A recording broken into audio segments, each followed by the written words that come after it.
आसपास के जितने भी लोग हैं अच्छी तरह से समझ लें कि अगर किसी ने बदमाशी करी तो उनका कायदे से इलाज किया जाएगा। फिर अगर कहीं से खबर आ गई कि किसी ने कोई खुराफात करने की, किसी को परेशान करने की कोशिश की है, तो फिर उसकी खबर फिर अच्छे से लेंगे हम।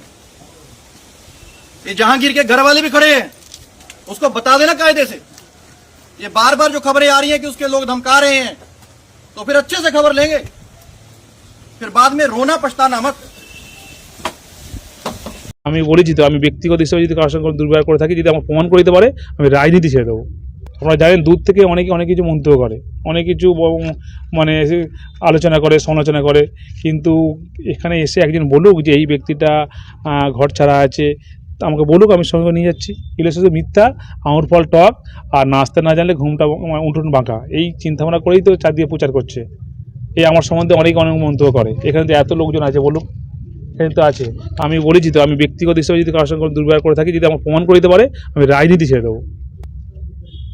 আমি রাজনীতি করতে এসেছি সোশ্যাল ওয়ার্কটাকে মাথায় নিয়ে, সামাজিকতাটা মাথায় নিয়ে করি, কিন্তু আমার সম্বন্ধে যেটা হয় বাজারে পরিচিত হয়ে যাবে, আমি ফার্স্ট হচ্ছি, আমি রেজাল্ট ভালো দিচ্ছি, এখানে বিরোধীর কোনো জায়গা নেই, বিরোধী শূন্য।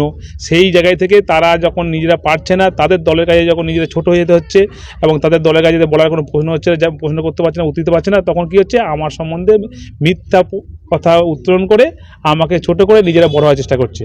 কিন্তু খেলার মাঠে তো আপনারা জানেন, খেলার মাঠে যে খেলতে ঠিক খেলবে, কিন্তু ওরা আজকের এখানটায় একটা ওদের সংগঠন তৈরি করতে পারছে না, একটা কর্মী তৈরি করতে পারছে না, বুথে একটা সংগঠন নেই, কোনো মানুষের উপকার করে না, কোনো উন্নয়ন করে না।